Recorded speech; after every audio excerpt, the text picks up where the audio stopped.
very much, Tony. Thank you.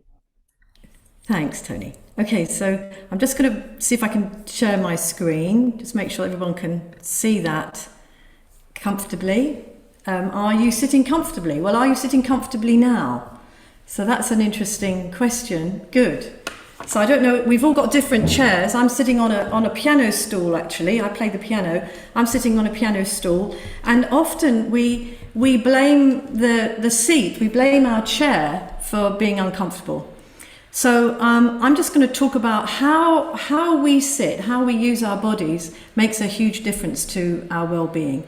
And as Tony's just said, if you've got any questions, as it's such a small group, then please just stop me as I go if I'm going too fast, or if something comes up and you think it's really interesting and you'd like a bit more explanation, then please let me know. So this, as you can see, our comfort is influenced by the way that we sit, so not just the chair. And stress can manifest itself as either physical stress or mental stress. But I would like to say that stress is the whole self, and I'll get to that in a second. So we're trying to, in this interest in this work that I have, is to alleviate tension.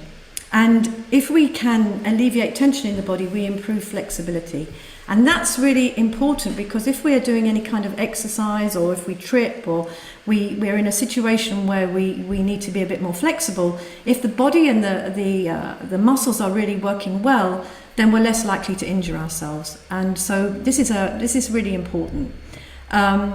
If we're really at ease and we can stay back in our backs and be really sort of comfortable, we actually communicate more easily, and our communication skills improve by just paying attention to what we're doing with our body, which is interesting. So I'm going to press play again. Can you carry on? We're all one self.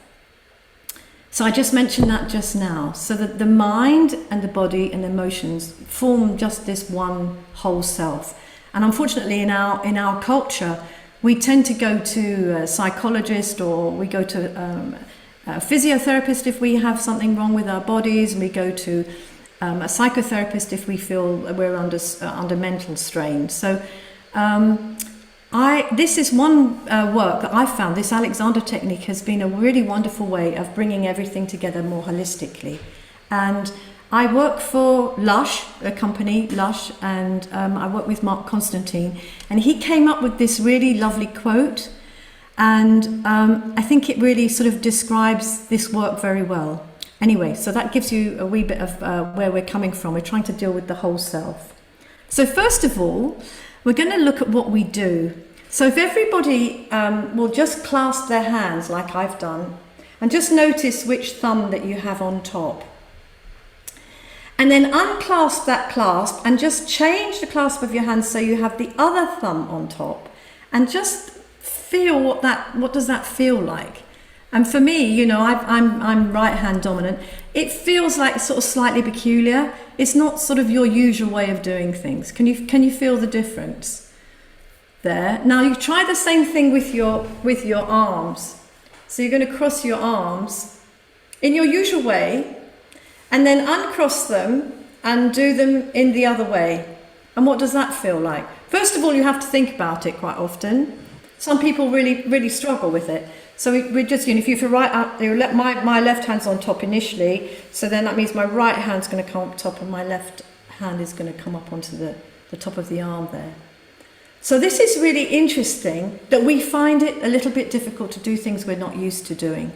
And when we challenge ourselves to do something that's slightly out of the ordinary, we're creating new neural pathways in the brain. So I sort of feel that we're sort of expanding our brain if we challenge ourselves. Like, so sometimes, I'm, as I say, right hand dominant, but I'll brush my teeth with my left hand just to get a sensation of what that feels like. So I'm just asking myself to do something out of the ordinary. And when we know what we do, when we really know what we do, often our patterns of behavior are subconscious. We've just learned this is what we do. I always take my right foot to go up a step. I always pick up a bag with my left hand. I always carry my bag on my right shoulder or my left shoulder, whatever. You are putting yourself sometimes in a more stressful situation. physically. So we want to just observe what we do so that we can do what we want. Okay, so now I would like you now to just play a little game with me if you're up for it. And we're going to just see how strong our thoughts are. So I'm just going to stand a second, and I'd like you don't have to stand, but if you just bring your hands up so that they're just sort of level, like you're holding a tray.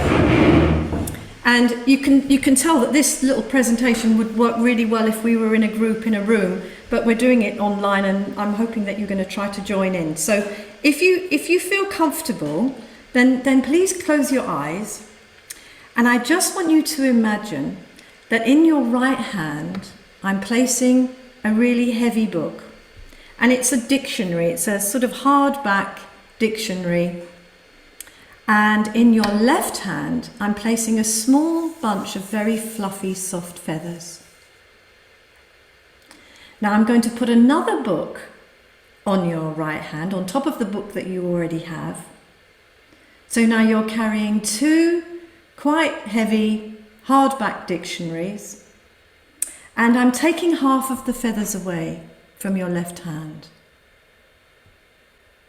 Now I'm coming along again, and I'm going to add another book. So you're beginning to feel the weight of this book now, or these three books in your right hand. You're beginning to feel maybe through the forearm into the elbow. You can feel the weight of them. They're quite heavy. And I'm taking another 50% of the feathers away. So now we have 25% of the feathers left that we had in the beginning. So you can hardly feel them. And I'm going to place another book. Now you're really feeling this now. They're big books and they're very heavy. And you're beginning to feel the weight of those books through to your upper arm, maybe into your shoulder. You're really having to keep these books in that right hand. And I'm taking all the feathers away from your left hand. So you've got these really heavy books in your right and nothing in your left. And just very, very gently open your eyes and have a look at your hands. And tell me, you can take yourselves off mute now. Shake that out. You need to shake that all out now because you'll be feeling that in your body. Please, can you tell me how you felt when you did that? So please take yourselves off mute and let me know what that felt like. When I opened eyes, I've noticed that my left hand was higher than my right hand. I was putting my right hand down and the left hand up. Yeah. And anybody else? Yeah, same here. But my thoughts were also that one side was heavier than the other. Yes. So your brain is just of course demonstrating what you said at the beginning of your presentation. Exactly. Well, it's obvious really in a way, except that some people, and this is really interesting, when I'm in a big group, some people actually don't shift very much. It's almost like they're saying, no, I'm going to keep my hands exactly as they are. But when I ask them about that, they say they feel real tension in the right side. So they really feel that the right side of their body is really holding those books, even though their hands are pretty much level still, which is interesting. And I just find that our thoughts are so powerful, and we don't give them credit to the amount that they can influence our bodies and our whole selves, actually, our emotions and everything. So that's something I just wanted to share, because we're going to come back to that in a second. Now I want you to look at this really beautiful cheetah and notice some things about her. She's running at a really tremendous speed, maybe 70 miles an hour. They say that these cheetahs can run. And her head is really in front. And if you watch her head very carefully, it's hardly moving. She's focused on the lure. Look at her head here. So the body is really, really under a lot of strain and power. She's really using all her power. But the head is really, really very much leading the body. Can you see that? How that works? So if you were to look at a young child, that's exactly how they operate.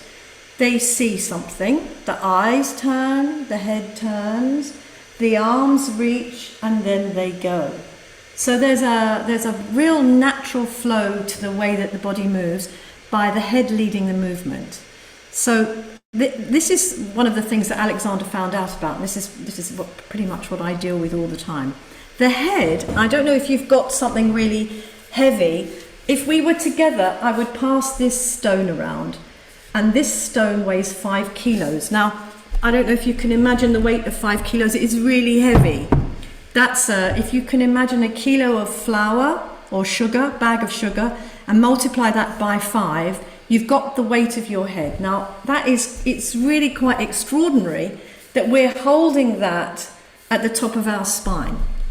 And I don't know, it's something to do with our culture. We use our phones, and we get this sort of forward head poke, and sometimes people pull their heads back and down, especially if they're really comfortable. We get this sort of banana back. I don't know if you've seen people, they feel that they're comfortable, but their whole back is sort of rounded, and I'm going to talk a wee bit more about sitting in a second. So if the head is falling forward from its center, or falling back, it's putting pressure on your spine. Do you know where the top of your spine is? Maybe you could point to it for me. Okay, so it's interesting, but I'm going to give you some really interesting information. The top of the spine is just at the very, very top of your jawline there, just below your eyes, in the middle of your head. So quite often people point to back here, but it's much higher in the skull than we think. And we can, if we're looking down to a mobile phone, obviously we can lift the phone a bit higher, but all we need to do is just pivot from the very top of the spine there. We don't need to pull the head right back. We can just lower the eyes and think about the very, very top of the spine on that atlanto-occipital joint, and we can just pivot from there. So she's doing that. I think that she's really a very elegant lady. This is a Leonardo da Vinci, and she's looking down like that. She's just lowering her eyes so that she can look down. She's not moving her head. Her head is really well balanced there.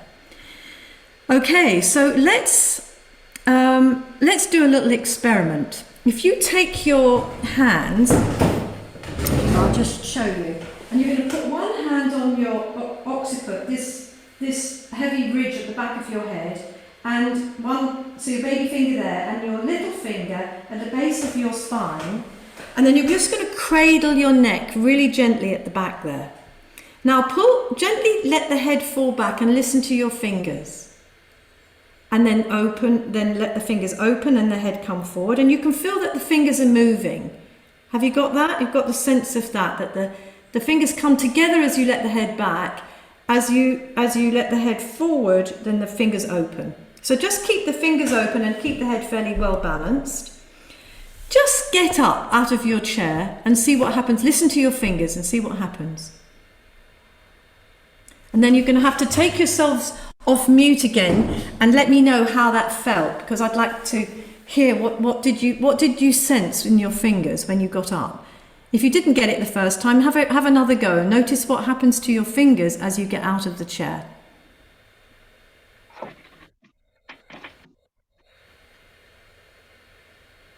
think it was quite subtle, but I think my fingers went together when I stepped out from my seat. The fingers went together. So that's really, really interesting. It is quite subtle, but if we go with the idea, the notion that the head leads and the body follows, where was the head going when you wanted to get out of the chair? Forward. Well, it was, if the head was going back and your fingers were closing, your head was going in the opposite direction to the direction that you wanted to go. Does that make sense?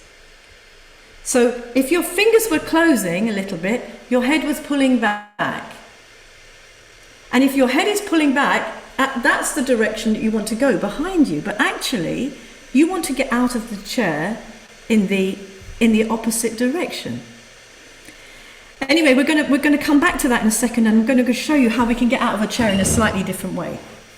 So this is what happens, and you see lots of people sitting like this at the workstation.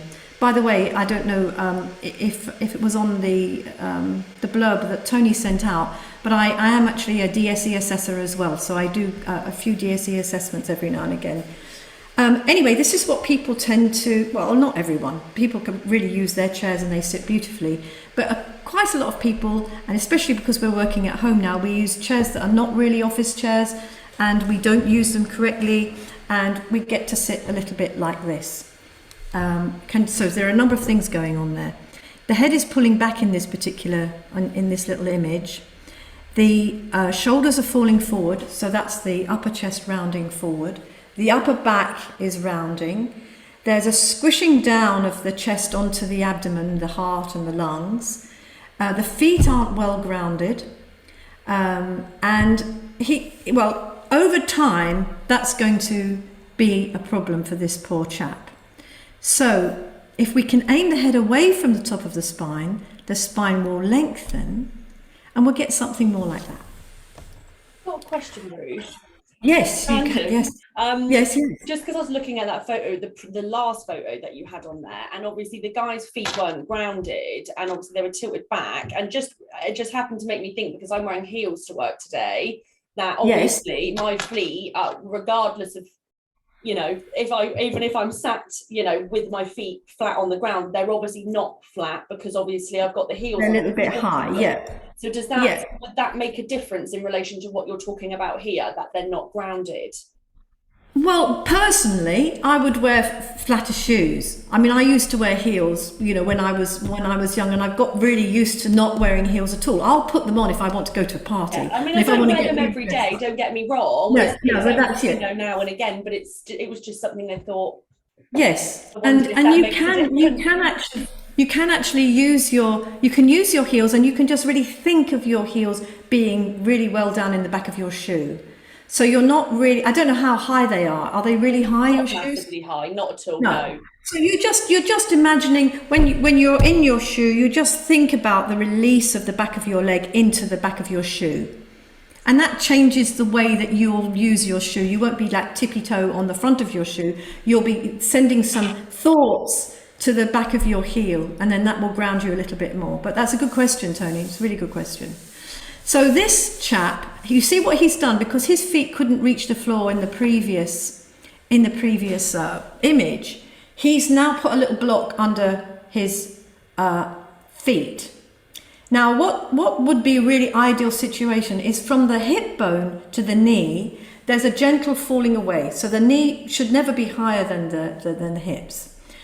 He's well aligned now. You can see the forearm is more or less horizontal. And he's using the back of the chair. His hips are really in the back of the chair. And more importantly, his whole spine is lengthened. So he's grounded, gravity's acting on him through his hips and through his feet. So he's releasing his hips into the chair. So he's really using the support of the chair, and he's really thinking of his feet well grounded. So you can see other things going on there. His upper chest is softened and open. He's lengthening, his shoulders are released down the back, so they're not hunched and pulled up over and forward. And I would like to think that he's more aware of his surroundings. And this is one of the DSE guidelines, is that we keep a sense of our peripheral vision. We don't want to be over-focused on something. So any questions about how that looks? Does that look fairly sort of, it looks very different from the chat before? Ruth, with that, just something I noticed, and it might be something you're going to cover. So in the image, obviously it's showing that his eyes are very slightly going down to the screen, and that's very different to my setup. So where I am, my screens are raised on a platform thingy, and then I have my screens on top of it so that they're higher. So I'm, rather than looking down, I'm looking like straight. Yes, straight's fine. Slightly down. I think that actually the top of your screen, the very top of the screen, should be pretty much at eye level. Fine. Perfect. So when you come down, because you're not actually looking at the top of the screen, we're looking a little bit down anyway, so your eyes will just gently scan down the screen. So that's, I think that's what it is. It's not Yeah. completely, you're right, it's not completely level, but he's probably level with the very top of his screen. Yeah. If you took that line up to the top Yeah. there, it would be pretty much level. So Oh, that's what he's thank you. doing there. Okay. And so here we go. I can send you this. I mean, I don't, you probably know, because you're in this business, you probably have a checklist for people at their desks. So I've just put it in a much simpler way so that it's just more fun, because some of these checklists are so long. When I do a DSE assessing, sometimes I have to ask as many as 70 different questions. So this is just keeping it really simple. And if people make very small changes, it can have a huge effect. I had one girl at Lush, it was really interesting. She had pain in her hand. And so I just set the screens, we did the screens, and they were thinking they were going to have to buy a new mouse for her and they were going to have to change her whole setup. We changed the height of the screens, we got her sitting right back in the chair. Within 2 weeks, the pain had gone completely and it didn't come back. So that was a very nice success story. So some of these things you probably know the 20-20-20 rule. Every 20 minutes you look away from your screen for 20 seconds, about 20 meters. So you just, I'm really lucky here. I have at my desk space here, I can look out into a garden. But if you're in an office, you can just look to the back of the office, or you can look out of a window. And it just breaks that concentration of the computer really pulling us forward and forward and forward and getting over focused. Okay, so I think we'll do this because we've got time, I think, and this is a really fun thing to do. I don't know, in a really lovely room and in a big open setting, we could really have fun with this. But we're going to do it anyway, and wherever we are, we're at home or in the office, but hopefully you can all have a go at doing this. So come to stand. Come and stand. And I'm just going to talk you through allowing your weight to be supported by the ground. And I'm going to do it in quite a strange way, but hopefully you will get a slightly different sensation of yourself. So put your feet about a hip width apart and just feel the ground there. And if you feel comfortable, please close your eyes again, because I'm just going to talk you through a little sensation. And I'd like you to imagine that you're in a swimming pool and the water is just lapping around the top of your mouth, just underneath your nose, so you can breathe. And the water is really warm, you're not cold, it's very comfortable, but you're in the water. And what would that feel like? You're standing on the bottom of the swimming pool and the water's just lapping around the base of your nose there. And now I'm going to let some water out of the pool, and the water's coming down now to your jawline, and then very, very gently it's coming down to your neck, to the top of your collarbones. And you can feel it there, just around the top of your collarbones.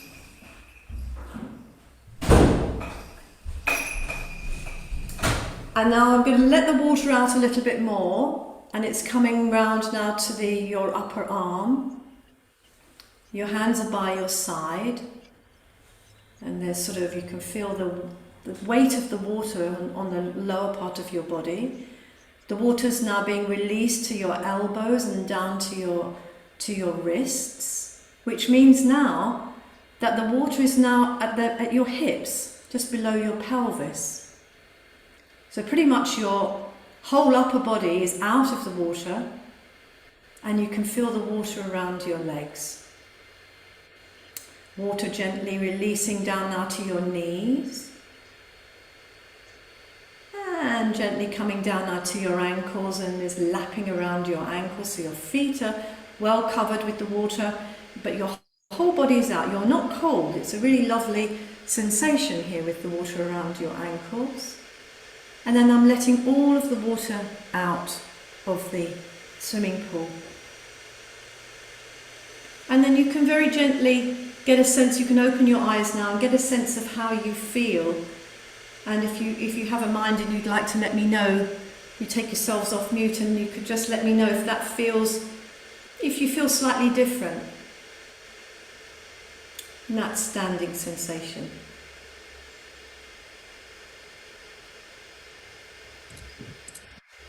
I feel very relaxed. I did when I first started. It was really weird. At first I felt like I was really light. Mm-hmm. Yes. Like my body was really light. Like, you know, when you're in water and you have no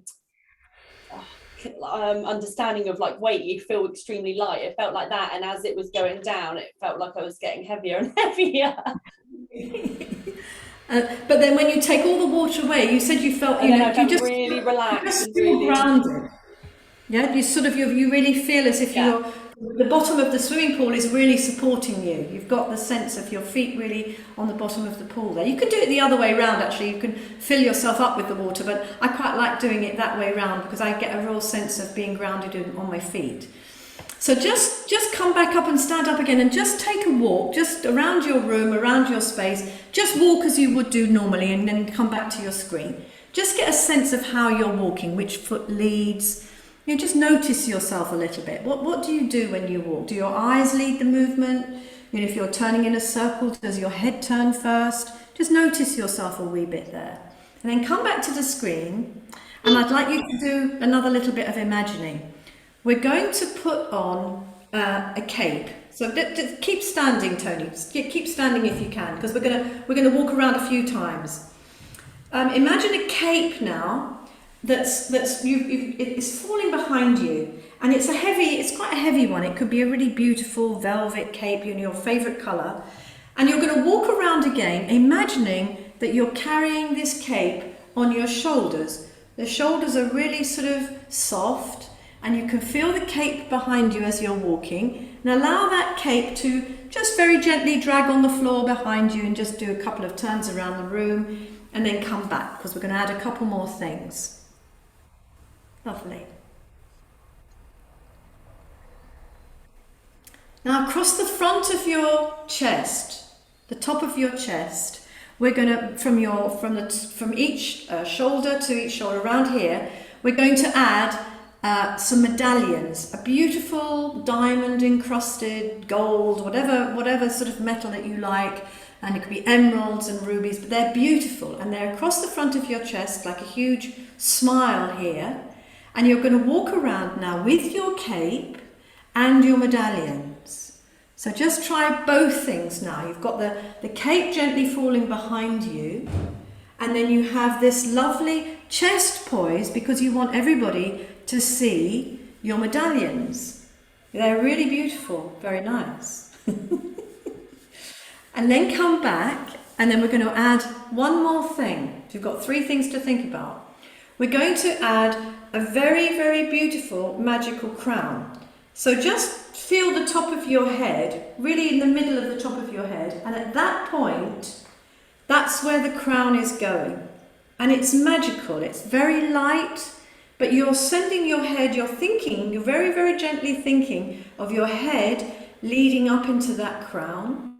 You're putting on your cape, so you've got this lovely falling cape behind you, and you've got this wonderful smile of medallions across the top of your chest. And take those 3 things for a gentle walk around your room, around your space. And then I'd like you to let me know if that feels a little bit different from your usual walking. We can come back and sit down again.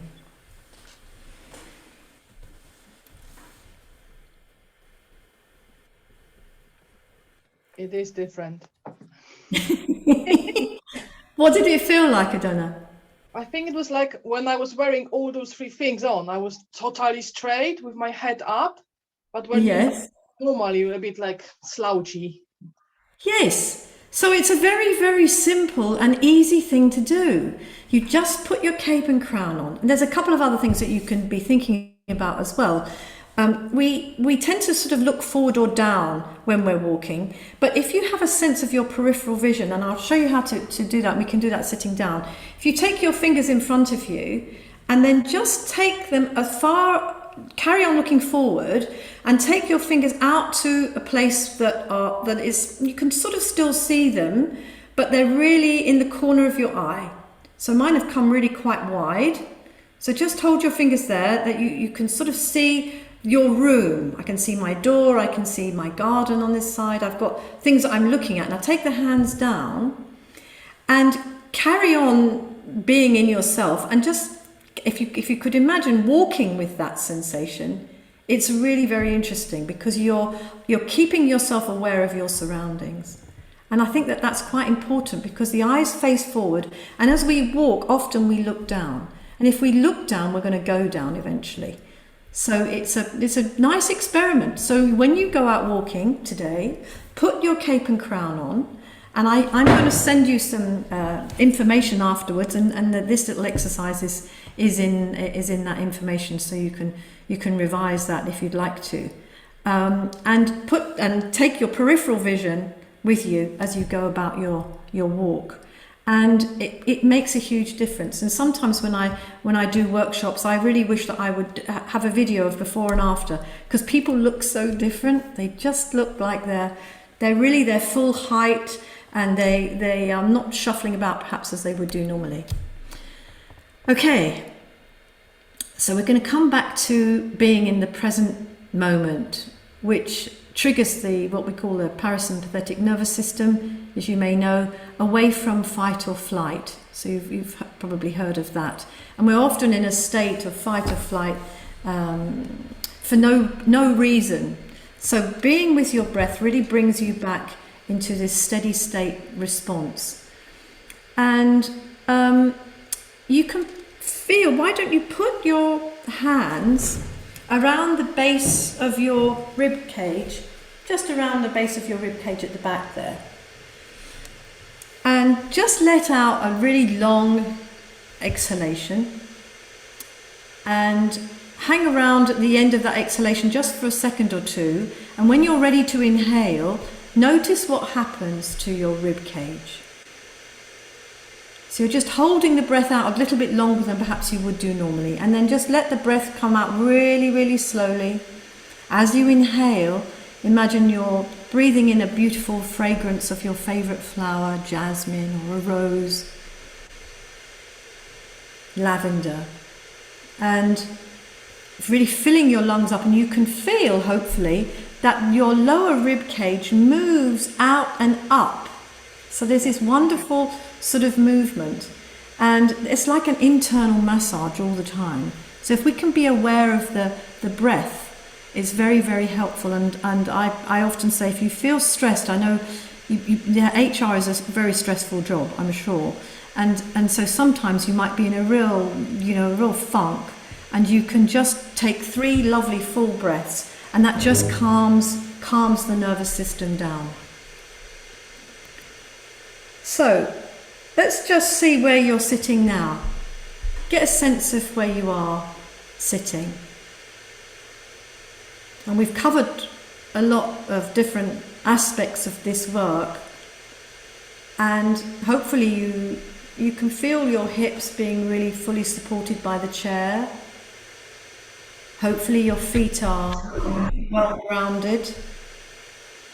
See if you can just lean back in your chair a little bit, so that you've got, maybe take your hips right to the very back of the chair. So the back of the chair is really supporting your lower back. And the hands can sit just palm up, that keeps the upper chest open and the collarbones wide. And then just think of very, very softly, the neck is free, there's a lovely soft open space, the sides and the back of the neck and the front of the throat. And just imagine that there's a long line from your pubic bone to your sternum, the front of your spine, and a lovely long line from your sacrum to the very top of your head, which is between the ears. And hopefully you feel a little bit longer. So now we're going to do an experiment. You're going to come and perch at the front of your chair with your feet a little bit wider than perhaps they would be normally. You're going to take your baby finger at the same place that we had before, We're going to imagine all of that length going on. So we want a soft, open chest. Find your breath, find your breathing. So notice your breath. No two breaths are the same. And we're going to keep the fingers nice and wide and long, so the back of the neck is really soft. And you're imagining your feet really firmly planted on the ground. And you're just going to send your head to the ceiling, very, very gently, and come to get out of the chair. And see what happens. And then come back and tell me if you felt that it was slightly different to what we did earlier on.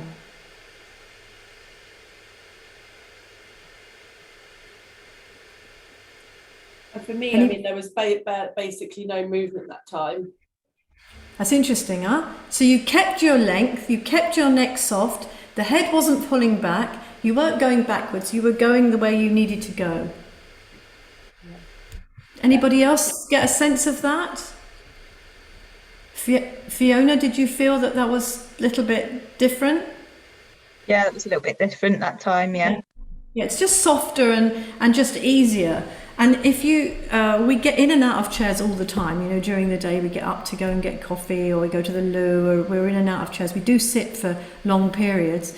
But if we could just remember when we get up to keep that sense of length, softness through the neck, and that the head leads the movement, then we are, well, the number of things we're doing, we're keeping the back supported, and we're becoming more conscious of what we're doing with our bodies. So it's quite an interesting little thing to experiment with. It's difficult, first of all, to remember. That's the hardest thing. But once we start remembering, we notice things can change very subtly, very differently. Okay, so we're going to do this now. If you've got space and you'd like to have a go, I would very much like to share this with you, and I've got an audio file that I can send to anybody that would like it afterwards. It's also on my website, but I can send a SoundCloud link to a little audio file. We'll only do it for a few minutes, but if you've got some space, find a couple of books so that your head is really pretty much level with the floor. The back of your neck is not falling back or being pushed forward. So you probably need about 1 inch or so of books. And come and lie down in this position, which we call semi-supine.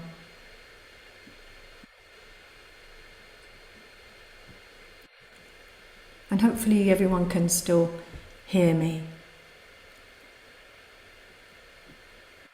And if you don't want to do it lying down, you can just do it in your chair.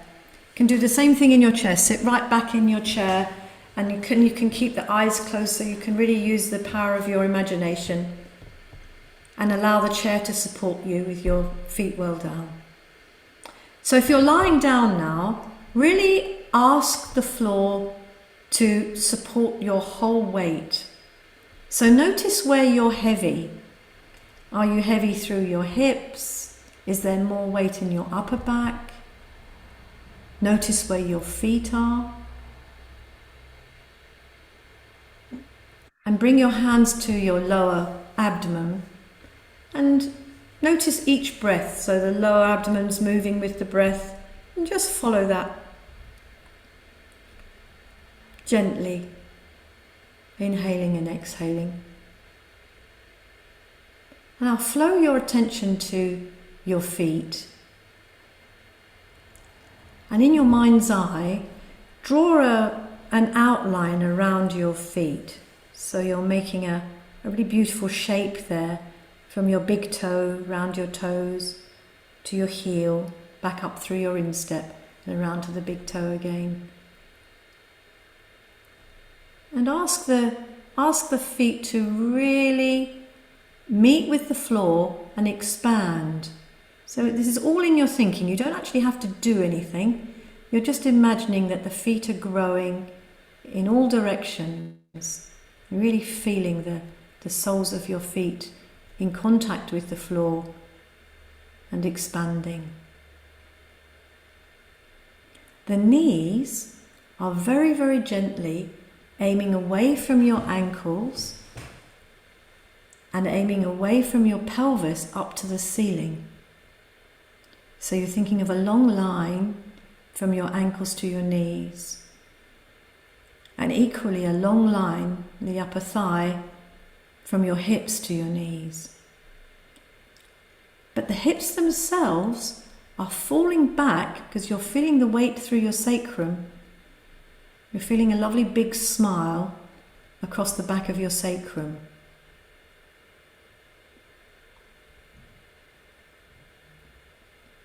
There's a softness to your upper chest, and the pectoral muscles just fanning out to the outer edges of your shoulders.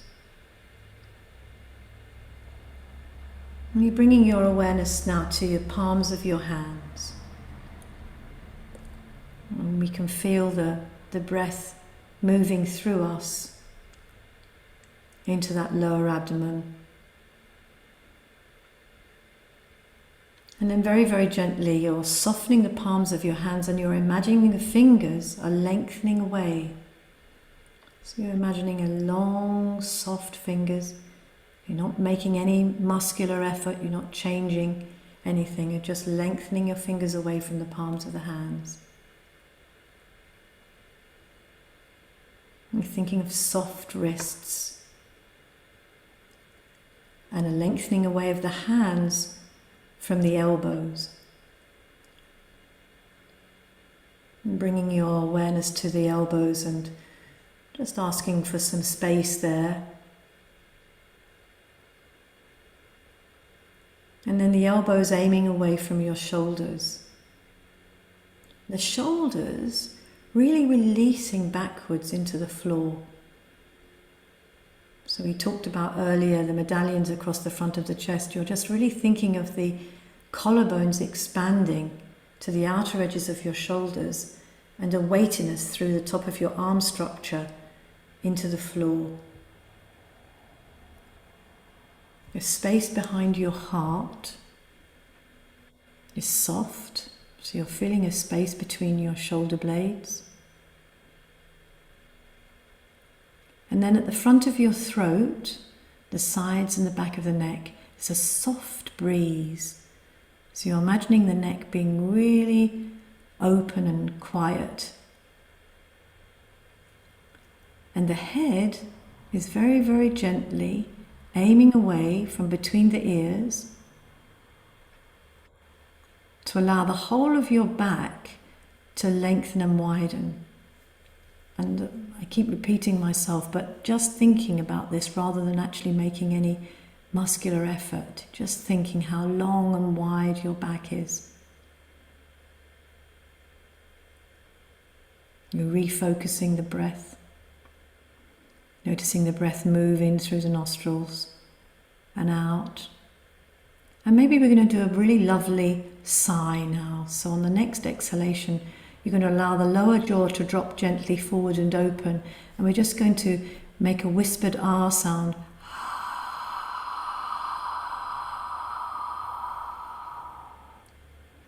The mouth closes, and then this wonderful inhalation comes into the lower ribs in the back body. You feel your whole torso filling with breath. You have another go at that. Just do one more of those really lovely long exhalation with a pause at the end.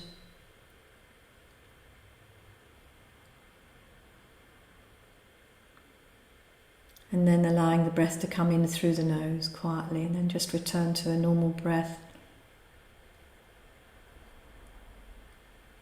And you can stay in this position for as long as you like. I wouldn't recommend all day or anything, but for a good 8 minutes, 10 minutes would be lovely. But very, very gently, if you're lying on the floor, you're going to turn to either side, any side, and just come and lie on your side. So go really slowly, in a way that you wouldn't normally move, trying to maintain this length and softness. And then come all the way over onto all fours. So you're on your knees and hands, and you're on all fours. Take a few breaths there. And then come up onto your knees. If you need support, then hopefully you might have a desk nearby if you need support to get up, but you're just coming onto your knees. And then bring one leg in front of the other. So you've got one leg standing on the floor and the other one is on the knee. And very, very gently you're going to do the same thing we did when we got out of the chair. Send the head away from the top of the spine and just gently come forward onto that front leg and come up to standing. And just feel yourself in that. See if you feel slightly different. And then come back and sit down and let me know how that was for you.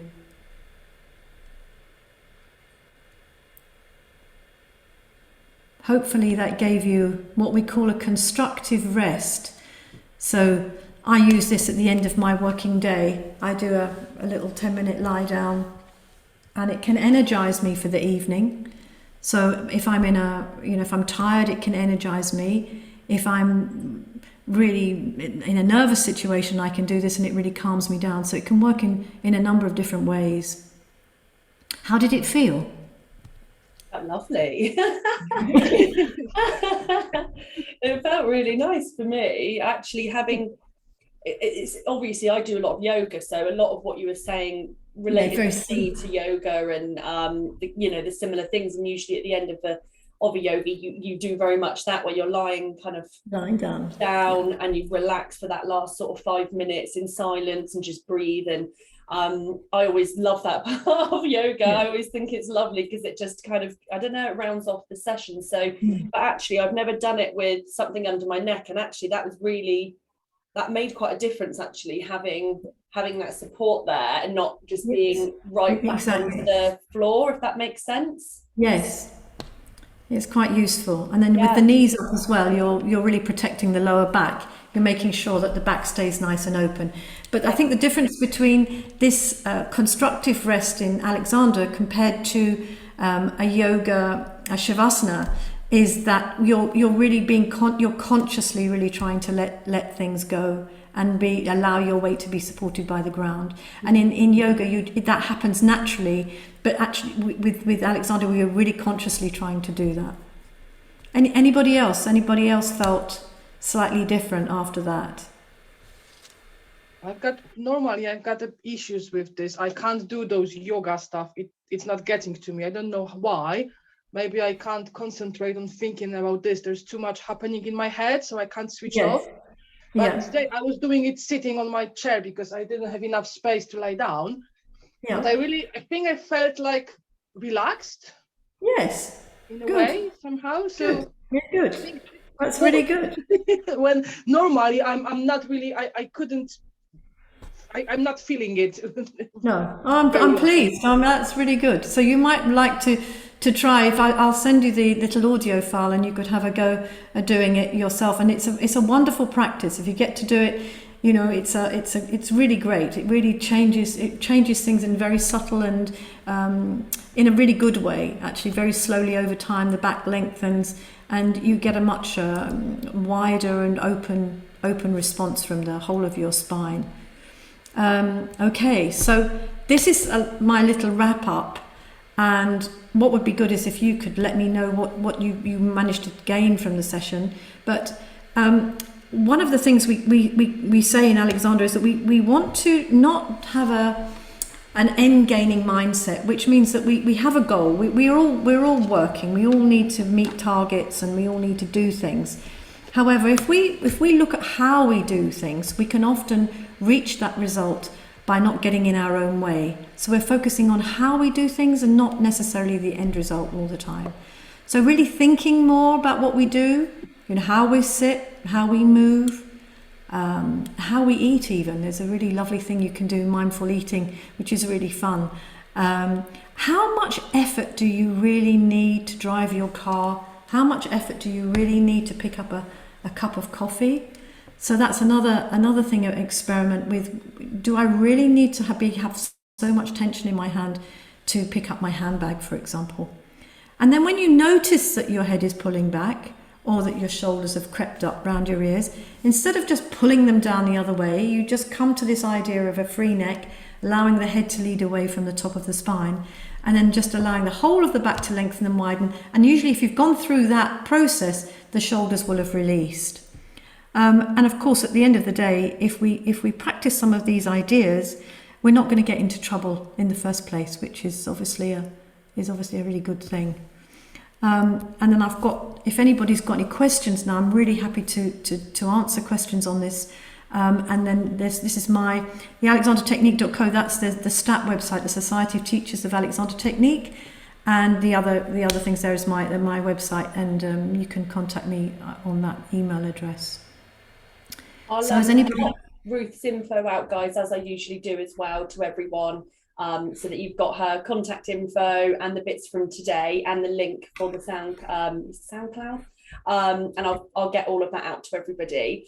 So yeah, if anybody does have any questions, that would be great. Yeah, I'm very happy to answer questions now. Yeah, I've got a question. It was probably leaning slightly into your DSE role, maybe, Ruth, yes. And it's just trying to embed some of what we've learned today and what we do already into the workplace, and trying to, how do you find the best way to go about helping people achieve that in the workplace when you've got limited time? For example, we have people working on telephones on front desk, and you want them to take that time to set up, but I don't want to go in and say you need to be doing it this. So usually I'm only ever called when there's a problem, like you described with the lady before. You know, so we've solved a few problems by doing an assessment, which is what I do, but I want to try and get the message out a bit wider so that the whole workforce is taking care of themselves. Yes. Well, obviously, that's what we really want to. What we want to do. What I did at Lush, I did a workshop. Okay. Like this, and when it's in a live environment, it can be really fun. So people learn by doing things that are quite, interesting. And if we had to look at the DSE guidelines, we think, oh my goodness, I just don't want to go there, because there's just so many things to look at. And I did the course, and I have to say it was incredibly boring. It was just really not fun. And I think people learn by really enjoying themselves. So I do this little workshop, and you got a flavour of it. It wasn't really as it could be when it's in a group setting. So what I did for Lush was I would do a workshop like this, and then that would filter through, and it was open. So it wasn't that you had to come to the workshop. It was, do you want to find out how to, I think I called it let your life flow. So more ease and less effort, I think I called it. Are you sitting comfortably? I did for the London Bridge Medical and Culture Festival last year. So that's why I called it Are You Sitting Comfortably? Because that's quite a nice way of, people like to sit comfortably. But there's lots of different ways you could sell that to people to come. So you don't say, I really want you to come. You just say, if you'd like to come, then this is an available option. And then also I did some, separately, I did an ongoing class. So sometimes I would just working for arms and wrists, and then there was some people who would come for legs and hips, and sort of like people with lower back problems. Then I would just do more of a specific class, but mainly talking about the same idea of allowing the neck to be free, to allow the head to, it's all this Alexander backbone, if you like. So that's how Lush approached it. And then I worked with the manufacturing people there, the stock team. I work very closely with the spa therapists and with the retail staff. So it's lots of different people doing lots of different things. And I think I got good feedback. Lots of people came, hundreds of people came to the workshops. And so that's an inroad, that's a start. And then if people are interested, then they can invest in themselves. So that's one way. I quite like the idea of it being an open forum rather than a forced thing, because I think people were there because they want to be there, and so they're actually a lot more bought into it. They're actually going to take it seriously. Whereas I think, if just thinking with my team, we all work at computers, so this is something that's super important for me in my business as we develop and grow and all those things that, I'm very mindful of these potential, things that may come up. And, you know, I know for me, certainly, I would probably struggle to get a buy-in if I was to turn around and say, right, guys, this is what's happening. You're going to be doing this workshop. You're doing X, Y, and Z. Although some people would definitely be keen for it. You know, you've certainly got other people, because I deal with salespeople who they just want to be on the phone, stop using my time. I don't want to be doing this, you know, and it's more difficult to kind of get that buy-in, but ultimately it's super important. So I think that idea that you shared is really lovely, because what potentially happens then is people start talking about it and saying, oh my God, I did this workshop, it was brilliant, blah, blah, blah. And all, you know, all of that. And then what happens is people go, oh, actually, okay, I wouldn't mind doing that. And then you kind of have that potentially second round where everybody else kind of then joins as well, which I think it just makes a little bit more sense to me than kind of making people do it, because I don't know that they necessarily, certainly for my guys, would take it as seriously. Having said that, you know, I did a workshop for a studio in Westbourne just recently, actually a couple of weeks ago, and it was such a small team that there were only 8 people, that the whole team joined in, and you could tell, I could tell that one of the people really didn't want to be there. He didn't understand, and he kept saying, no, I can't feel anything. He was really, I made fun of the situation. I thought, well, we don't speak to Josh, we'll just do, and it makes it much more sort of personable. But at the end of the session, he came up to me and said, I'm having real problems at home. He explained to me why he wasn't engaged, and he really wanted to know more about it. So I actually turned somebody who would be potentially would not have signed up for something, found it to be useful. So that was a really nice feedback I got from that session. So it can, if it's a small enough group. If it's a huge group, it's more difficult for me as you know, trying to get everybody involved. But if it's a small enough group, then I can get pretty much everyone. I get some kind of buy-in. But as I say, Lush did it in a different way, and people would just sign up. And then they did a series of workshops, and then I just went in and did a workshop, and sometimes there were 20 people and sometimes there were only 10. But that worked really well as well. So any other questions? I think in our organization, it will be a bit hard to put it for everyone, for all employees, for example, because we're spread across the whole Southwest. Yeah. Services in Bournemouth, Christchurch, Poole, Plymouth, Exeter. So it will be hard to put, like, so we would need to do more workshops, not just one. But again, similar to what Toni said, it's just like some people say, oh, why do I need to do it? And I'm not interested. Go away.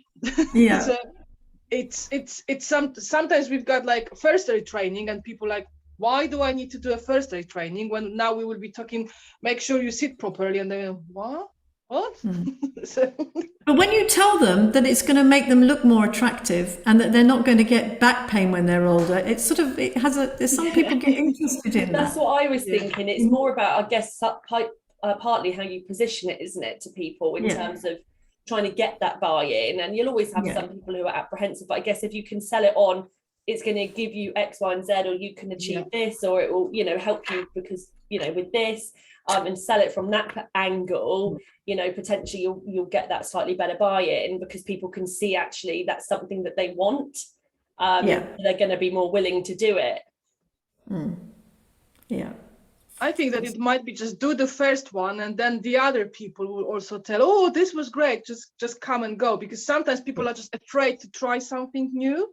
Yes. So once the colleague will do it, and then the colleague will tell them, it was fine, just do it. I found it interesting. They might come as well. So one of the questions I had on a feedback form was, would you recommend this workshop to your colleagues? And that was interesting, because most people did want to say, you know, it was worth going. So and it's an hour, you know, I can keep it to an hour, 20 minutes, hour and a half. It's not a long time.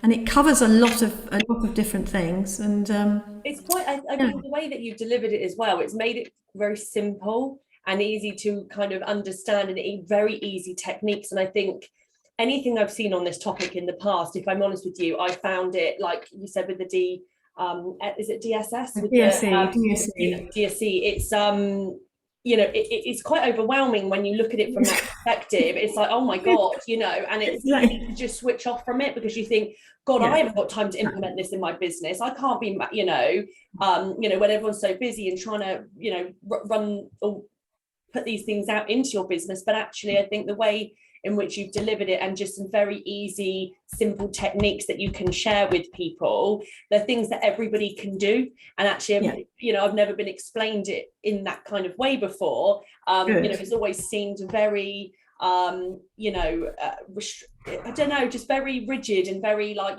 this is the way that it has to be. And, you must sit like this and do this and do that. And actually, the way that you've done it has made it, like you said, a lot more fun, a lot more interactive, a lot easier and simple to understand those kind of different things that we can do. And actually, I would feel so much more confident now after this session, going back to my guys and saying, I've got some techniques I'd like us to try and maybe do it in a Monday morning meeting as a bit of a little fun exercise to do. Yeah. I actually think that would go down really, really well. Whereas if I came in and said, right, I've got to go around and individually assess everybody and do this, do that and the other, it's going to be a completely different situation for me and would be a lot more challenging for me. And ultimately, I don't know if it would actually make a difference, in the same way that actually these little techniques and things that are simple that they can remember, rather than, all right, you've got a list of all these things that I need you to do now. And they're like, and they won't do it. That's the bottom line. Whereas, I could do, like you said, the thing with the crown and the yes, it's really easy, and it's not just in the office either. It's like this is for life.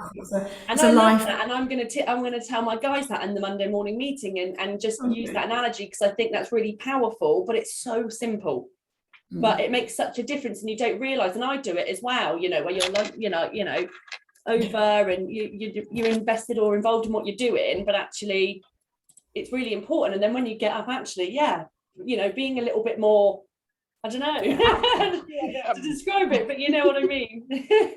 Be the hero. Yeah. Absolutely. Oh, brilliant. Good. Well, I'm glad you enjoyed it. I hope you did. Yeah, I found myself, I'm stressing a lot. Sometimes, like, even if I know I'm prepared, but I've got the presentation to do, I'm stressed, I'm nervous that I will just forget a word and I will just stuck and I don't know how to do it. So I think those breathing techniques. The breathing is really helpful. And also, you can do some really big things like really expand yourself with the breath, and you can just do really sort of big inhalation. So people who are doing presentations, this work is really helpful for them if they're having to speak to large groups. You can use that. Absolutely. Good. Brilliant. Okay. Well, thank you so much. Unless anyone else has got any more questions, I think we'll get ourselves wrapped up. But I wanted to just thank you so much, Ruth, for being with us. That was a really great session and really helpful. And I'm sure we're all going to be able to take some things away from the session that we can use in our businesses or within what we're doing, or even just for ourselves, and how we conduct ourselves as well. Because I think that's a big thing for me. There's lots of things that you said that resonated with me that I thought, oh, actually, as well as obviously wanting to do and understand this for my team and being able to support them, actually, it's very much hit home with me as well on a lot of those points that these are things I need to think about as well. So yeah, it was really informative, really great techniques there. And I think, like we said, really easy and simple stuff that we can all take away from today. So thank you so much. Thank you. Okay. Thank you. Thank you all for being with us today. I will have the forum for next month out over the next couple of days or so. So keep your eyes out for that. But thank you all again. Have a wonderful day, and I will speak to you all soon, hopefully. Bye. Bye-bye.